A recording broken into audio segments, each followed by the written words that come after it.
I'd like you to imagine for a minute a hypothetical scenario.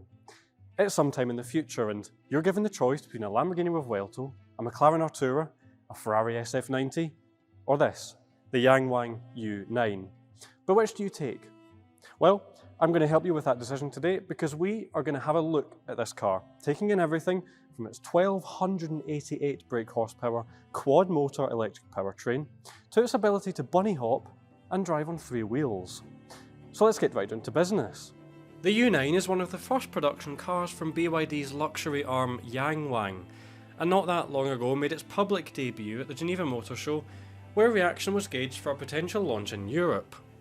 BYD's CEO has previously said that he wants to turn the luxury car market on its head with cars like this, but because the competition is already so hot, it's got a lot riding on its shoulders. But let's start with its most obvious selling point, its performance.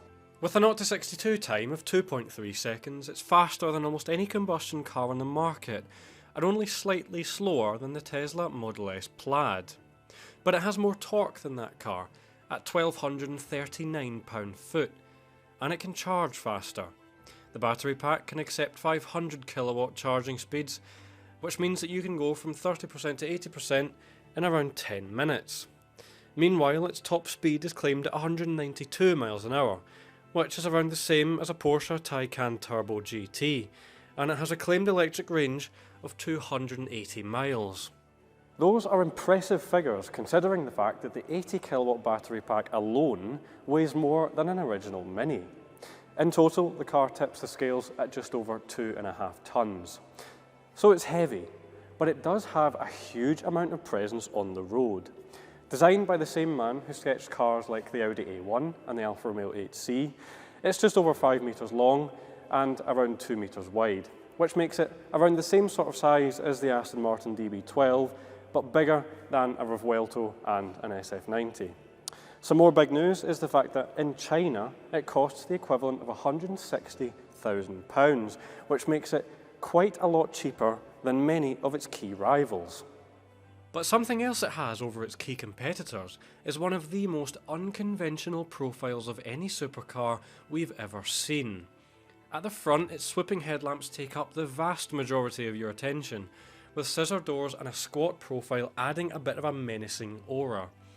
At the back, a massive spoiler and bumper width light bar make it look as though it's been designed purely for a video game.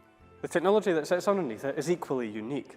Sitting on BYD's new E4 platform, it's been designed to outperform even the most powerful combustion cars, which means that it can be had with a 1288 brake horsepower electric powertrain with 4 electric motors, 1 for each wheel, and each one getting 322 brake horsepower. The chassis is also fitted with something called BYD Dices X, and before you switch off, that means that it can bunny hop. So what it does, it hunkers down, putting a ton of force onto its shock absorbers before springing back up into the air and then landing again. Oh, and it can also drive on 3 wheels, but unfortunately we cannot show that in a studio. But I have seen it, and I can confirm that it does look very cool. Despite all this though, despite the fact it's one of the fastest, most powerful cars on the road today, inside it feels very luxurious and is almost completely bereft of anything you might call sporty. In here is absolutely not one of those cars which is huge on the outside, and yet inside you feel hemmed in by acres of dashboard. Even for a supercar, this car is vast once you climb aboard. It's also very luxurious. You get a sense of this from the fact that the seats and the headlining and also bits of the dashboard are covered in suede, and the upper reaches of the dashboard are soft-touched leather. There is of course as much legroom as the exterior dimensions would have you believe, and there's lots of technology as well. For example, this instrumentation display is entirely digital, so is this touchscreen infotainment display, and the rear view mirror is entirely digital. Of course, because you can't see anything out of the back, but it's a nice touch. Another nice touch is the fact that this rotary dial controls much of the infotainment display, such as the different driving modes that you can cycle through.